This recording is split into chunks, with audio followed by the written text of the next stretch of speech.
¿Cómo están mis hermanos, mis hermanas? ¿Bien? Bien, qué bueno mis hermanos. Dios les bendiga mucho. Vamos a ir al libro de Colosenses, capítulo 1. Vamos a encontrar ahí un par de versículos que vamos a leerlos y pedirle al Señor que nos ayude para poder comprenderlos, entenderlos, ser bendecidos y edificados a través de la palabra que vamos a leer acá en el libro de Colosenses, capítulo 1.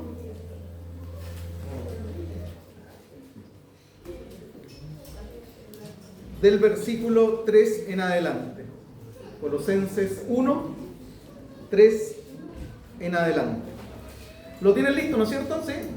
Leemos entonces en el nombre del Señor, dice así: siempre orando por vosotros, damos gracias a Dios, Padre de nuestro Señor Jesucristo, habiendo oído de vuestra fe en Cristo Jesús y del amor que tenéis a todos los santos, a causa de la esperanza que os está guardada en los cielos, de la cual ya habéis oído por la palabra verdadera del Evangelio, que ha llegado hasta vosotros, así como a todo el mundo, y lleva fruto, y crece también en vosotros, desde el día que oísteis y conocisteis la gracia de Dios en verdad, como lo habéis aprendido de Epafras, nuestro consiervo amado, que es un fiel ministro de Cristo para nosotros, quien también nos ha declarado vuestro amor en el Espíritu.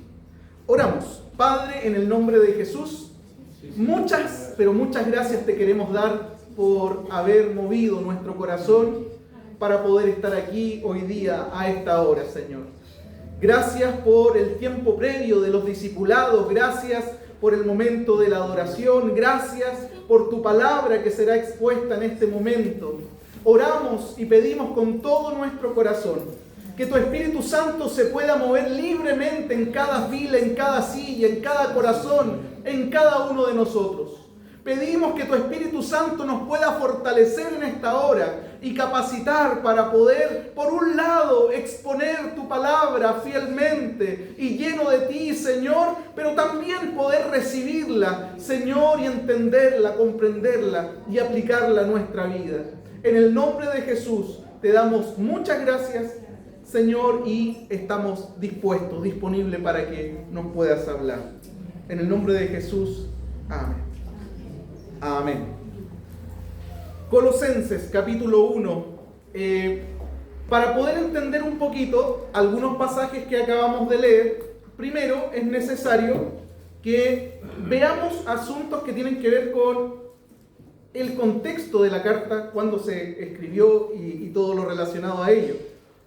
El apóstol Pablo se encuentra predicando, ministrando en la ciudad de Éfeso, y providencialmente uno de los personas que estaba escuchando, Epafras, él no era de Éfeso, sino que era de la ciudad de Colosas, 190 kilómetros distante la una de la otra. En medio de esa predicación, en medio de esa administración, Epafras recibe la palabra del Señor, el Espíritu Santo hace una obra en su corazón, recibe el mensaje en arrepentimiento y fe, de tal forma que cuando Epafras vuelve de Éfeso a su ciudad Colosa, se puso a compartir con su familia y con las personas de Colosa acerca del mensaje de salvación que había recibido ahí en Éfeso. En otras palabras, se puso a predicar de las buenas nuevas. Y la palabra que tiene poder, la palabra que tiene autoridad, la palabra que es viva y eficaz, la palabra que es sanadora, que es libertadora, la palabra que disipa tinieblas, que trae luz al corazón de los oyentes, comienza a ser una obra poderosa en los hermanos, en las personas de Colosa que escuchan la palabra por intermedio de Epafras. Miren y notemos esto, mis hermanos. La iglesia de Colosas no nace por la predicación directa del apóstol Pablo, sino que la iglesia de Colosas nace justamente a través de la predicación de un hombre como Epafras, que puso en primer lugar su corazón y su vida en las manos del Señor, y en segundo lugar puso sus manos al servicio de la obra. Dios puede hacer grandes cosas, mis hermanos, con aquellas personas que en primer lugar ponen su vida, su corazón, su confianza y su fe en Él, pero que no solo eso, sino que también ponen su vida y sus manos y todos sus recursos, y cuando hablamos de recursos no estamos hablando solamente de plata, sino que estamos hablando de recursos, habilidades, talentos, dones, capacidades al servicio de su obra. Dios hace grandes cosas con esas personas. Y hermanos, nos vamos a sorprender muchas veces cuando veamos que Dios está usando nuestras vidas producto de ser leales y obedientes a eso, de haber puesto nuestras vidas en Él. Pero no solamente eso, sino también disponer nuestras manos al servicio de su obra. Dios puede hacer grandes cosas. ¿Cuántos dicen amén? Amén. Ahora, después de que la iglesia en Colosas se establece producto de la predicación de Epafras, la iglesia de Colosas comienza a ser amenazada por falsos maestros, los cuales estaban enseñando a los hermanos que la salvación que Cristo ofrece era una salvación incompleta, que ellos necesitaban algo más aparte de lo que habían escuchado si querían alcanzar una vida espiritual más plena y profunda. Hablaban de una salvación incompleta. Ante ese mensaje de estos falsos maestros es que el apóstol Pablo levanta la voz con fuerza y por medio de esta carta que nosotros acabamos de leer un extracto, le hace ver a los hermanos de Colosas que si ellos compran esa idea absurda de que el evangelio recibido por intermedio de Epafras era un evangelio incompleto, ellos no solamente no iban a avanzar en su vida cristiana, sino que se iban a empantanar, que se iban a estancar. Y es por eso que el apóstol Pablo, por el intermedio de la carta y los capítulos principales de ella, les recuerda a los hermanos su identidad en Cristo. Les recuerda quiénes son ellos en Cristo. Y les dice en el capítulo 2, versículo 8, hermano, que nadie les engañe por medio de filosofías y huecas sutilezas, según las tradiciones de los hombres, conforme a los rudimientos del mundo y no según Cristo. Porque en Él, en Cristo, habita corporalmente toda la plenitud de la deidad y ustedes están completos en Él. En otras palabras, hermanos de Colosas, ustedes están en Cristo. Y estando en Cristo, ustedes están completos. Ustedes antes de conocerle a Él, estaban muertos en sus delitos y pecados. Pero dice Efesios capítulo 2, el mismo apóstol Pablo, que producto de su misericordia y ese gran amor con el que nos amó, aún nosotros estando muertos en nuestros delitos y pecados, nos resucitó juntamente con Él y nos hizo sentar en lugares celestiales. Eso quiere decir que hoy estamos en una posición espiritual, mis hermanos, muy distinta a la que teníamos antes de ser creyentes, cuando estábamos muertos en nuestros delitos y pecados. Nuestra pasada identidad ha muerto. Hoy tenemos una identidad totalmente nueva, una vida totalmente nueva en Él, una vida en donde Él es el centro, y eso es en esencia lo que implica y significa ser cristiano. Amados, la única forma de avanzar, la única forma de crecer, de madurar espiritualmente, es tener claridad con respecto a este hecho y vivir en consecuencia de este hecho. El hecho es que hoy estamos en Cristo y que en Cristo estamos completos. Y a partir de estar en Cristo somos parte de un nuevo reino y en este reino vivimos exclusivamente para Él. Amados, el apóstol Pablo le decía a los Gálatas la misma idea. En Gálatas 2:20 les decía, con Cristo estoy juntamente crucificado, ya no vivo yo, ya era Pablo, no más Pablo, se acabó Pablo, mas Cristo vive en mí. Y lo que ahora vivo en la carne, lo que vivo en este cuerpo, lo que vivo en esta vida, lo que vivo en esta tierra, lo que vivo en el día a día, lo vivo en la fe del Hijo de Dios, el cual me amó y se entregó a sí mismo por mí. Esa es nuestra base. Ahora, todos aquellos hermanos que queremos crecer, que queremos avanzar, que queremos madurar espiritualmente, tomamos esta premisa y decimos, le pertenecemos a Él. Menos mundo en nuestra vida y mucho más de Cristo en nuestro corazón. Ahora, no podemos olvidar, mis hermanos, el ataque doctrinal que estos hermanos están enfrentando. Y ante este ataque doctrinal, Pablo les hace ver dos cosas. Por un lado, Pablo quiere hacerle ver a los hermanos que ellos están viviendo, que ellos están experimentando y están disfrutando de una salvación verdadera. En otras palabras, que el fruto que sus vidas están evidenciando es la muestra palpable de que ellos han puesto sus manos en el Señor y de que el Espíritu Santo está haciendo una obra. Y lo segundo que el apóstol Pablo quiere hacerle ver a los hermanos, que ellos han sido expuestos, han oído y han recibido el Evangelio verdadero, validando de esa manera la predicación de Epafras, cosa que los falsos maestros querían cuestionar. Nosotros por razones de tiempo nos vamos a meter solamente en el punto 1, que tiene que ver con que Pablo le quiere mostrar a los hermanos de Colosas que ellos están viviendo, que están disfrutando, que están experimentando el resultado de la salvación verdadera. Y aquí es donde entramos, mis hermanos, en los versículos que acabamos de leer. Versículo 3 al 5 dice lo siguiente. Dice: siempre orando por vosotros, damos gracias a Dios, Padre de nuestro Señor Jesucristo, habiendo oído de vuestra fe en Cristo Jesús y del amor que tenéis a todos los santos a causa de la esperanza que os está guardada en los cielos. Es muy probable, mis hermanos, que la idea principal del versículo 3 no es que cada vez que el apóstol Pablo ora por los colosenses, sino más bien que cada vez que él oraba por los colosenses, daba gracias a Dios por ellos. Voy a tratar de salir un poco de ese enredo. Tal vez en el día yo puedo orar 10 veces, pero las 10 veces que yo oro, no las 10 veces oro por la hermana Paulina, porque en ocasiones me dicen, profe, ¿por qué no oramos por esta sala para los niños que vienen aquí en la mañana y en la tarde, y nos quedamos en el recreo y oramos en esa sala por los niños? Ya, y después me dicen, ¿y por qué no oramos por los profes que están medio endemoniados? Y nos ponemos a orar por los profes. Es decir, no siempre que oro por la hermana Paulina, pero cuando oro por la hermana Paulina, doy gracias a Dios por ella.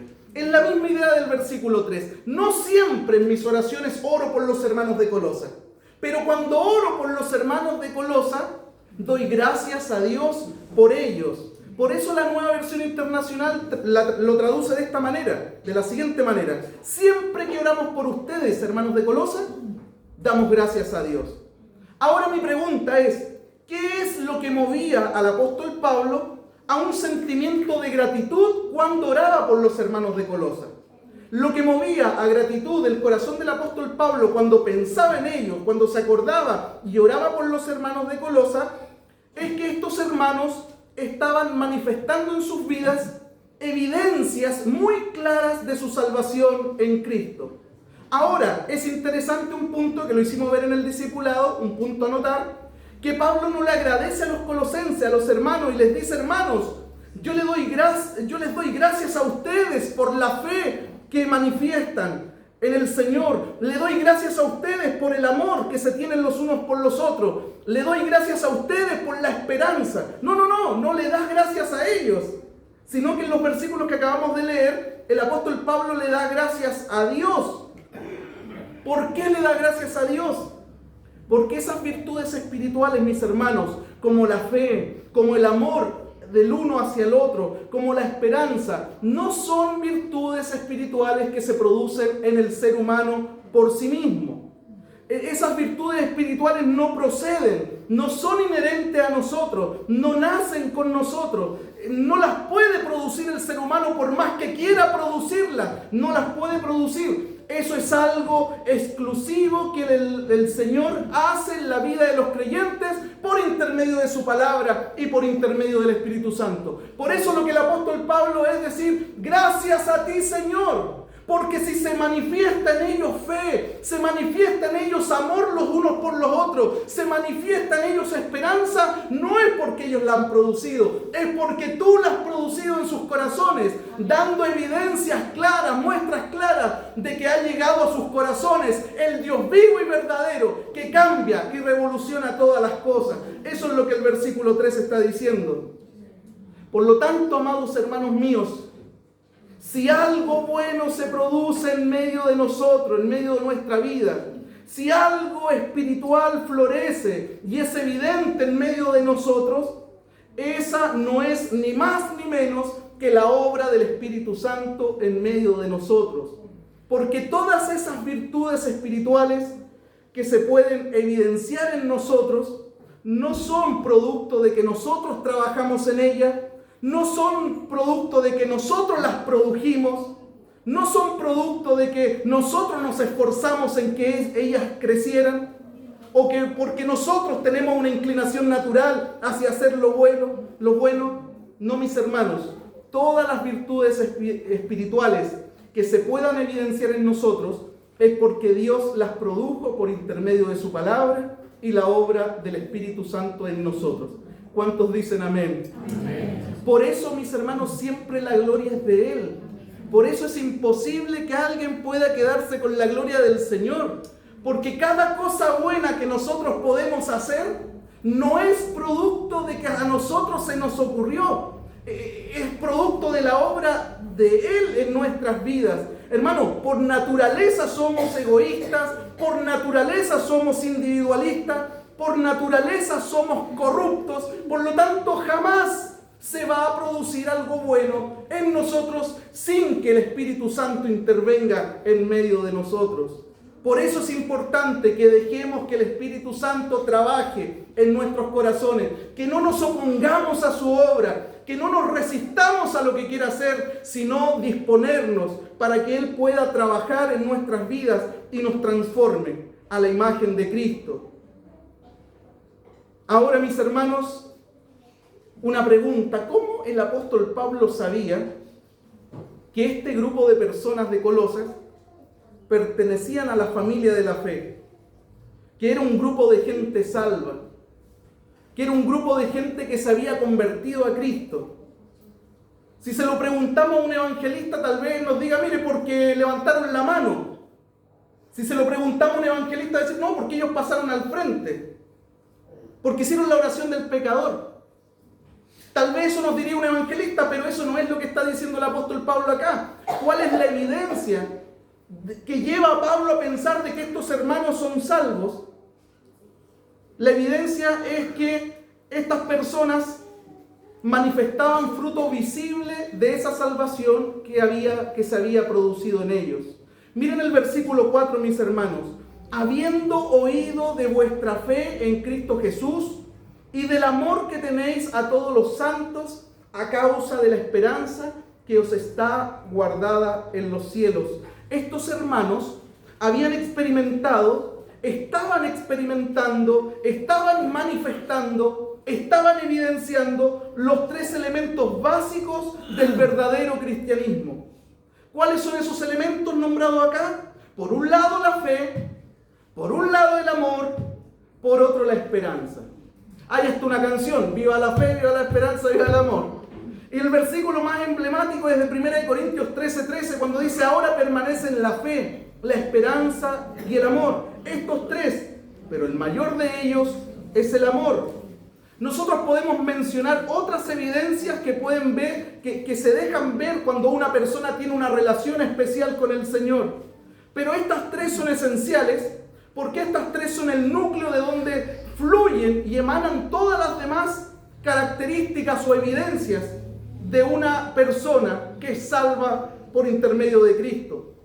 Ahora, mis hermanos, parece tan sencillo, y aquí yo quiero que lo veamos, porque hay un versículo que, si no entendemos un poquito el contexto, tiende a pasar piola y no genera el impacto que debiera generar en nosotros el entender el trasfondo en el cual se dijo. Y tiene que ver con cuando leemos, por ejemplo: le doy gracias a Dios porque he oído de la fe que ustedes han depositado en Cristo Jesús. Y tal vez leerlo así, a simple vista, hace que perdamos el impacto. Y lo que quiero hoy día es que justamente ese impacto se genere en nuestros corazones, porque cuando nosotros vemos la vida de los lectores originales, de los hermanos de Colosa, nos damos cuenta de algunos detalles. Por ejemplo, ¿qué tipo de personas eran estas que habían abrazado el Evangelio por fe? ¿Qué tipo de gente eran estos que habían recibido el Evangelio de Epafras? ¿Quiénes eran estos? Tú puedes leer en tu casa ahí en Romano, en el capítulo 1, cómo el apóstol Pablo hace una descripción bien amplia de cómo era el mundo pagano, de dónde provenían estos hermanos. Estos hermanos venían de un contexto cultural, social, religioso. Y justamente en el libro de Romanos, en el capítulo 1, nosotros podemos ver cuál era ese contexto social, religioso, del cual venían. Y Pablo dice ahí en Romanos 1 que esta gente de ese contexto religioso, social, era gente que suprimía la verdad de Dios revelada a través de la creación acerca de su poder y deidad, que era gente que no quería someterse a Dios, que era gente que no quería reconocerle, que era gente que quería vivir una vida pero lejos de Él. Ese era el contexto de la gente de ese tiempo. Ahora el problema que el hombre es un adorador innato, mis hermanos. Y cuando el hombre no adora al único Dios vivo y verdadero, entonces tiene que inventarse dioses a los cuales adorar, los cuales no son más que una proyección en grande de lo que él mismo es en pequeño. Siempre el hombre, a pesar de que quiso despegarse de Dios y no tener relación con el Señor, a pesar de eso el hombre es definido como un adorador nato.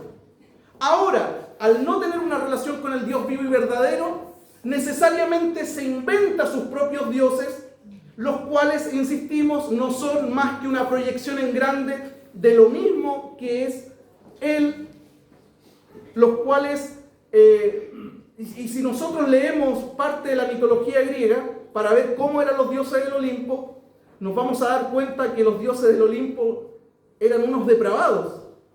Esos dioses inventados por los hombres no son más que una proyección de sí mismos.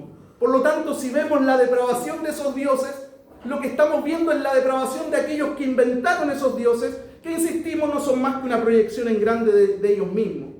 Y por supuesto que esto impacta nuestro corazón, el hecho de ver de que en medio de esa población y de esa sociedad, la adoración de esos dioses depravados lo que produce en medio de la sociedad es justamente la misma depravación moral. Pablo dice en Romanos 1:26 que la homosexualidad, el lesbianismo, la falta de amor por los padres, la falta de respeto, el adulterio, la fornicación, los celos, los pleitos, provienen justamente de esa adoración idolátrica. Hermano, ese era el estado de los colosenses antes de conocer a Cristo. Antes de conocer a Cristo, los hermanos de Colosa, y específicamente la ciudad, está ubicada en lo que hoy se conoce como Turquía, una región llamada Frigia. Y los frigios eran famosos por la forma como se entregaban a los cultos idolátricos. Una de las deidades más veneradas dentro de los frigios era la diosa Cibeles, la madre de la tierra, diosa de la fertilidad. De ella dependía la vida y la muerte. Según la mitología frigia, Cibeles se había casado con su hijo Atis. Los sacerdotes de Cibeles se castraban a sí mismos como una ofrenda para su diosa. Luego estaban encargados ellos de conducir al pueblo, de conducir a la sociedad a celebrar cultos orgiásticos donde se practicaba todo tipo de depravación moral. Hermanos, ese era el contexto, el trasfondo religioso y social de muchos hombres y mujeres que hoy formaban parte de la iglesia de Colosa. Esas personas vinieron al Evangelio con muchas ideas distorsionadas en su mente, con muchas ideas distorsionadas acerca de la deidad, con muchas ideas distorsionadas acerca de la adoración que se le debe dar a la deidad. Llegaron al Evangelio con muchas ideas distorsionadas acerca de lo que es la familia. Llegaron con muchas ideas distorsionadas acerca de la relación de los unos con los otros. Y ahora a ese tipo de gente Pablo les está diciendo: yo le doy gracias a Dios por vuestra fe en Jesús. En otras palabras, el apóstol Pablo está diciendo: yo le doy gracias a Dios por la poderosa transformación que Dios ha hecho en ustedes. Estos habían abandonado todas las creencias idolátricas de su pasado. Estos habían abandonado ese cúmulo de tradiciones que habían recibido de generación en generación, Y hoy día habían puesto su confianza únicamente en la persona y en la obra de Jesucristo. ¿Te das cuenta? Cuando nosotros leemos, gracias damos a Dios por vuestra fe, si no conocemos el trasfondo religioso y social del que provenían, se pierde ese impacto de saber de que esta gente fue transformada por el poder del Evangelio. Y eso nos muestra a nosotros de que la palabra tiene poder y autoridad para transformar vidas. De que la palabra tiene poder y autoridad para cortar cadenas. De que la palabra tiene poder y autoridad para restaurar familias, restaurar y sanar mentes, corazones, que la palabra y el Señor tienen esa autoridad para hacer cambios profundos en gente que estaba total y absolutamente perdida, como ellos y como nosotros. Por eso el apóstol Pablo, cuando oraba, decía: gracias damos a Dios, gracias Dios por la fe que estos hermanos manifiestan. Porque para que ellos manifiesten fe en ti y la hayan puesto en el único Dios vivo y verdadero, quiere decir que cortaron las cadenas de todo su pasado. Lo mismo que tiene que pasar con nosotros hoy día. Cortar las cadenas con todas nuestras tradiciones, cortar las cadenas de todo aquello aprendido antes de, para poder dejar que Él haga una obra poderosa, transformadora en nuestras vidas.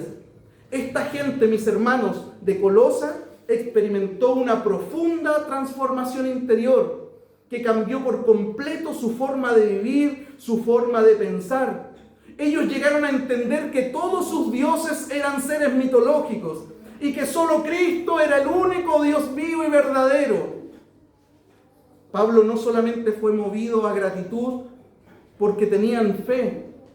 ¿Se dan cuenta el versículo? Que Él no da gracias solo porque tenían fe, sino que da gracias porque tenían la fe depositada en el lugar y en la persona correcta. ¿Quién es esa persona correcta? Es Cristo. Mis hermanos, familias, ustedes comparten estos videos y llegan a familiares de repente. Y a ustedes y a los que están en la casa y los que van a ver este video tienen que saber que la fe por sí sola no salva a nadie. Nadie se va a salvar simplemente por tener fe. Lo importante no es tener fe, lo importante es tener fe depositada y puesta en la persona correcta. Y esa persona es Jesucristo. Ahí tiene que estar depositada la fe, en Él. Porque la fe nos salva. Quien salva es Cristo por intermedio de la fe.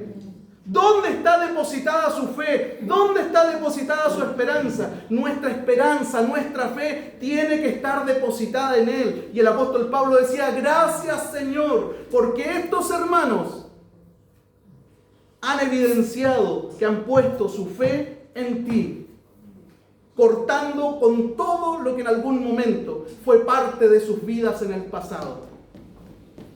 Llámese religioso, llámese social, llámese como se llame. Amados, aunque ahora somos salvos solo por la fe en Jesucristo, ojo, porque la fe nunca viene sola. Versículo 4. Habiendo oído de vuestra fe en Cristo Jesús y del amor que tenéis a todos los santos. Cuando entendemos el trasfondo social, religioso, cultural de donde venían estos hermanos de la iglesia de Colosa y leemos estas expresiones como: he oído de cómo han depositado su fe en Cristo, he oído del amor que se tienen los unos con los otros. Esto es impresionante, esto impacta, esto es lo que Cristo puede hacer en una persona. Insisto, cómo puede transformar corazones, cómo puede cambiar realidades, cómo puede transformar vidas, cómo puede sanar, cómo puede restaurar. Era notorio para todos que estos hermanos tenían fe en Jesús. Y era notorio para todos igual que ellos se amaban los unos por los otros. Porque esa fe se evidenciaba en actos públicos de amor. En Gálatas 5:6 dice que la fe obra a través del amor. Somos salvos por fe, pero la fe nunca viene sola, siempre viene acompañada de la gracia del amor. Yo me gozaba la semana pasada, mi corazón se contentaba mucho y envié un audio al grupo de las hermanas cuando se solicitó una ayuda para una familia de la iglesia, y las hermanas y los hermanos literalmente corrieron para sumarse en ese llamado. Eso habla de una obra que el Espíritu Santo está haciendo en el corazón de esos creyentes. Eso habla de que estos creyentes pusieron su fe en Jesucristo, y esa fe obra a través de estos actos de amor. ¿Cuántas veces nos hemos topado con gente en el Evangelio que dice ser cristiana? Personas que tienen la capacidad de expresar, de disertar con precisión acerca de los artículos y versículos relativos a su fe, pero son personas totalmente carentes de amor. Personas que por fuera pareciera que todo está bien, que todo está en orden, pero son personas ortodoxas en el cumplimiento de las condiciones, de las indicaciones bíblicas, pero carecen de amor. Hermano, ese no era el caso de los hermanos de Colosas. Ese no era el caso de los hermanos de Colosas. A pesar del terrible trasfondo cultural, pagano, humanista del cual venían, el Evangelio los había transformado por completo. Y en vez de ser personas egoístas y egocéntricas, estos hermanos se amaban entre sí con un amor genuino, con un amor palpable. Amados, esto es una marca por excelencia de una relación con Cristo y producto de la salvación en Él. En Juan capítulo 13, versículo 35 dice: en esto conocerá el mundo que ustedes son mis discípulos. Esto va a ser una marca distintiva, en otras palabras, de que ustedes son seguidores míos. ¿Saben cuál es esa marca distintiva? Decía Juan. En que se van a amar unos a otros. La gente los van a conocer que son mis seguidores, no por lo que dicen, sino por cómo se aman los unos con los otros. Que a pesar de ser tan distintos, tan diversos, logran amarse de manera ferviente, logran amarse de manera profunda, de manera evidente. En el mismo versículo, capítulo 13, el versículo 34, Jesús dijo: un mandamiento nuevo les doy: ámense unos a otros. Y nos deja la medida de ese amor. La medida de ese amor es como yo los amé a ustedes. De esa manera tienen que amarse. No menos que eso. De esa manera. El apóstol Juan sigue reiterando la idea del amor entre los unos y los otros en Primera de Juan capítulo 3 versículo 14, que cuando dice: nosotros sabemos que hemos pasado de muerte a vida. Mira, una evidencia en que amamos a los hermanos. El que no ama a su hermano permanece en muerte. ¡Qué fuerte! ¡Qué fuerte! Hermanos, si nosotros nos decimos ser cristianos y no amamos a los hermanos, nos hacemos mentirosos.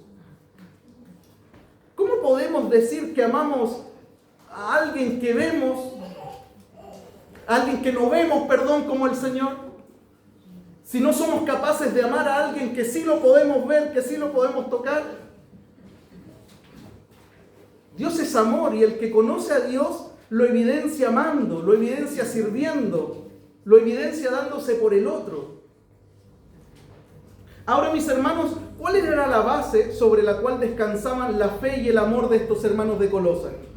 ¿Cuál era la base donde se fundamentaba y se fortalecía la fe y el amor de los hermanos de Colosas? Versículo 4, seguimos ese versículo. Y habiendo oído de vuestra fe en Cristo Jesús y del amor que tenéis a todos los santos, y aquí está donde se fundamentaba este amor y esta fe, a causa de la esperanza que os está guardada en los cielos. La esperanza, mis hermanos, que ellos tenían, en esa esperanza se fundamentaba en todas las promesas que Dios les había hecho en Cristo. Y esa esperanza era la que les fortalecía, la fe y el amor. En Primera de Tesalonicenses capítulo 1 dice: cuando ustedes se convirtieron de los ídolos Lo hicieron ¿para qué? Para servir al Dios vivo y verdadero. ¿Y para qué más? Para esperar de los cielos a su Hijo Jesús, el cual nos librará de la ira venidera. Hermanos, cuando llegamos también para esperar. Llegamos a una esperanza. En Tito capítulo 2 dice, porque la gracia de Dios se ha manifestado para salvación a todos los hombres, enseñándonos que renunciando a la impiedad y a los deseos mundanos, vivamos en este siglo sobria y justa y piadosamente, aguardando la esperanza bienaventurada, la aparición de nuestro Señor Jesucristo. Mis hermanos, Jesús es nuestra esperanza. Cristo es nuestra esperanza de gloria. Él transformará el cuerpo de nuestra humillación, dicen Filipenses, para que sea semejante al cuerpo de la gloria suya. Esa esperanza, mis hermanos, que tenemos anclada en el cielo, arraigada en el cielo, es la que nos permite aquí en la tierra soportar los embates que vivimos, soportar las luchas que enfrentamos. Tener nuestro corazón anclado en el cielo nos ayuda a enfrentar todas las luchas, todos los embates que vivimos aquí en la tierra. En medio de este sistema podrido, corrupto, en medio de tanto caos, confusión, en medio de tantas luchas, en medio de tantas pruebas, de tantas tentaciones, aferrados a esa esperanza, es que nosotros podemos seguir dando frutos para Dios. Aferrados a esa esperanza, es que podemos seguir amándonos con nuestros hermanos. Por eso Pablo dice, esa fe y ese amor provienen de la esperanza. Hermanos, tener una mente celestial anclada en la esperanza, en el cielo, no produce cristianos escapistas. Tener una mente celestial anclada en el cielo, en la esperanza, produce cristianos activos, produce cristianos perseverantes aquí y ahora. Tener esa esperanza anclada en el cielo produce cristianos fieles, produce cristianos leales. Tener esa esperanza. Ahora, no tener la mente, el corazón anclado en la esperanza, no tener la mente, el corazón anclado en el cielo, produce cristianos tibios, mis hermanos. No tener nuestra mente y nuestro corazón anclado en la esperanza, anclado en el cielo, es lo que nos mueve a estar centrados en nosotros mismos. Nuestro egoísmo, nuestro egocentrismo, nuestra independencia se alimenta y se fortalece cuando tenemos nuestra mente y nuestro corazón anclado en las cosas de este mundo. ¿Saben lo que pasa cuando alguien tiene anclado su corazón y mente en este mundo? Una de las cosas que pasa es que esa persona que tiene anclada su mente y su corazón en este mundo comienza a perseguir las cosas de este mundo. Quiere fama, quiere fortuna, quiere faldas, quiere pasarlo bien, quiere tener, acumular, quiere reconocimiento, quiere todo lo que este mundo quiere. Quiere buena casa, quiere buen auto, buena profesión, buenas vacaciones, buen vecindario. Y lo menos que quiere es tener un encuentro con el Dios vivo y verdadero. Eso es lo que pasa cuando alguien ancla su corazón y su mente a este mundo. Alimenta el egoísmo, alimenta la independencia, alimenta el egocentrismo y comienza a perseguir lo que todo el mundo persigue. Menos tener un encuentro personal con el Dios vivo y verdadero. Cuando alguien tiene anclado su corazón y su mente en este mundo, comienza a justificar su falta de servicio, comienza a justificar su falta de compromiso, comienza a justificar su falta de fe, su falta de amor hacia los demás. Si alguno de ustedes, mis hermanos, el día de mañana se va a poner de novio, se va a poner de novia, tienes que conocer a la persona que el día de mañana va a ser tu esposo o tu esposa. Y en ese conocer, cuando tú le preguntas, ¿qué quieres tú en la vida? ¿Para dónde vas? Y si en los primeros 3 minutos no te habla nada de que servir al Señor, renunciar al mundo, consagrarnos para Él, hermano, sale de ahí. Hermana, sale de ahí, huye de ahí. ¿Qué vaya a estar haciendo ahí? A no ser que quieran desgraciarse la vida con alguien que quiere tener su corazón anclado en el mundo, mientras tú lo único que quieres es tenerlo anclado en el cielo. Incompatibilidad total, desastre total.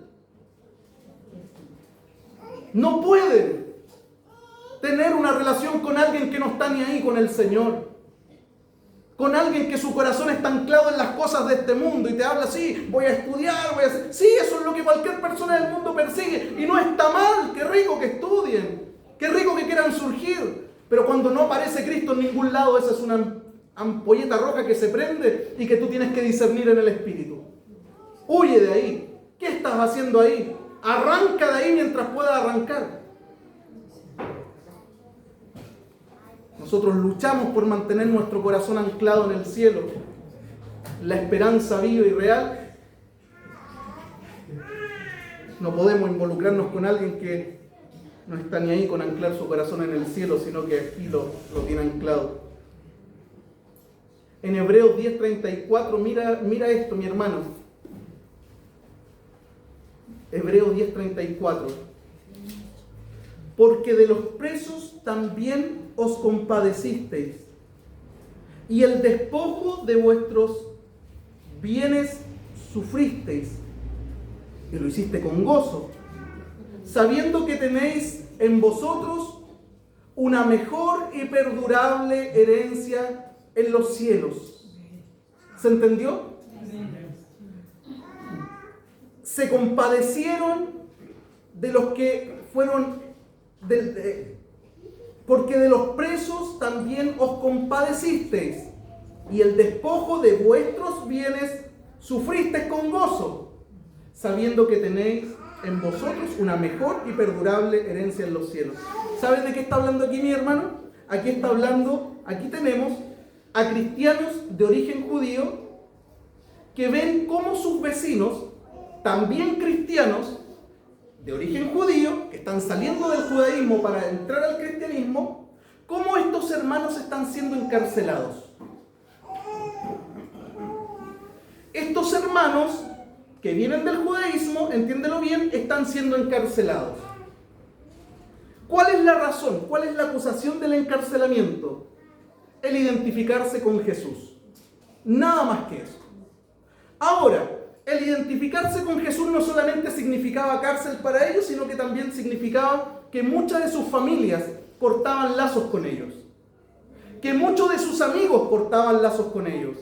Nadie quería identificarse con un traidor para no ser llamado traidor. Y el sistema carcelario de ese tiempo es muy distinto al sistema carcelario de hoy día. Hoy día todos nosotros, estimados contribuyentes, financiamos el sistema carcelario, la comida, el alojamiento, la rehabilitación de los presos de nuestro país. Los contribuyentes financian. En ese tiempo era distinto. ¿Quién pagaba los gastos del preso? Su familia. Pero estos no tienen familia ahora porque la familia los dejó. Entonces los amigos tampoco tienen amigos. Los amigos los dejaron. ¿Quiénes asumen, mis hermanos, la manutención? ¿Quiénes asumen esa carga, ese peso? Comenzó a asumirlo la iglesia. Comenzaron a identificarse con ellos. Y ahora había un problema. Porque si yo voy a visitar a un preso que está preso por identificarse con Cristo, lo más seguro que si yo voy a ver a ese preso, me identifiquen a mí también con Cristo. Y así también pasó. Muchos hermanos que fueron a ver a hermanos a la cárcel, terminaron quedándose con ellos en la cárcel porque no les dieron el ticket de salida. Solamente ticket de ingreso, ticket de salida no hay. Usted también es como uno de ellos, por lo tanto se queda aquí.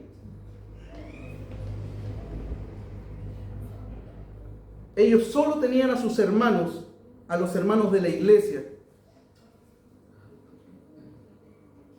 ¿Y saben lo que hicieron los hermanos? Se identificaron con estos hermanos presos. Fueron a la cárcel, sufrieron las consecuencias Y el autor de Hebreos dice, de los presos os compadecisteis y el despojo de vuestros bienes sufristeis con gozo. Hermanos, eso no es natural. No es natural que el despojo de nuestros bienes los enfrentemos con alegría. Si basta que se me pierda un lápiz. ¡Ah! Pero estos hermanos, la transformación de Cristo en sus vidas fue tan total que sus bienes para ellos no eran el todo de sus vidas. Y se identificaban con Cristo y con sus hermanos al punto de amarlos, de poder asistirlos en las dificultades que ellos estaban. Esto no es natural. ¿Sabe qué los motivó a ellos? A ellos los motivó el saber que tenían una mejor, más grande, más perdurable herencia, esperanza en los cielos. Eso los motivó a ellos. Un comentarista bíblico dice acerca de este pasaje que fue la esperanza la que los llevó a ellos a amar, que fue su mente anclada en el cielo lo que quebrantó su amor mundano por los muebles, por las casas, por los autos, por su seguridad, de manera que arriesgaron sus vidas en amor por estos hermanos. La mente celestial, dice este comentarista, no obstaculiza el amor. Cuando las personas religiosas no aman, no es porque están enamorados del cielo, sino porque todavía están enamorados del mundo. Mi oración, amados hermanos, es que estas tres virtudes espirituales que se evidencian externamente el tremendo cambio, transformación que nuestro corazón está viviendo, producto de la obra del Espíritu Santo en nuestra vida, se evidencien también con abundancia en medio de nosotros.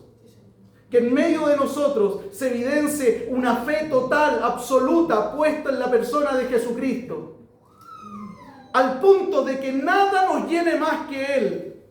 Al punto de que nada lo deseemos más que Él. Que en medio de esta iglesia se evidencie lo mismo que el apóstol Pablo evidenció en los hermanos de Colosa. Pucha que aman al Señor. Pusieron toda su fe en Él. Toda su fe en Él. Y cortaron con todo su trasfondo religioso, social, político que tenían hacia atrás. Que eso mismo se evidencie en nosotros. Que se evidencie también lo que el apóstol Pablo vio. Se aman. Hay una evidencia. Es evidente el amor que tienen los unos por los otros. Que se note eso como se notó la semana pasada. El amor de los unos por los otros. Esa generosidad de despojarse de lo tuyo para el bien de otros. Eso no es natural, eso no es humano. Eso es una obra que el Espíritu Santo produce en la vida, en la mente, en los corazones de las personas. ¿Por qué es tan fácil para algunos despojarse de cosas? ¿Por qué es tan fácil para otros aferrarse a las cosas? La única diferencia es que uno tiene anclado su corazón en este mundo y el otro tiene anclado su corazón en la esperanza. Amén, Señor. Por eso ama las cosas. El otro entiende que las cosas son un medio y que si Dios las puso en tus manos es para que las administres. No somos dueños ni siquiera de nuestros hijos. Los hijos son prestados, los hijos son de Él. No somos dueños de nada, aunque nuestra casa diga el título de dominio tu nombre, esa casa no es tuya, es de Él. Te la prestó para que la administres. Administrala bien.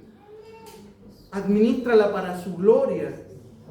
Que en medio de esta iglesia, insisto, es mi oración, que la evidencia de la obra del Espíritu Santo en estos hermanos se evidencie también en nosotros. Fe puesta en Cristo, el amor los unos por los otros y nuestros corazones anclados en el cielo y no anclados aquí en la tierra.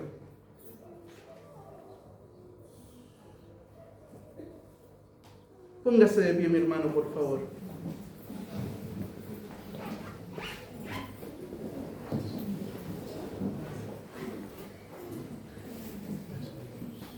Cerremos nuestros ojos.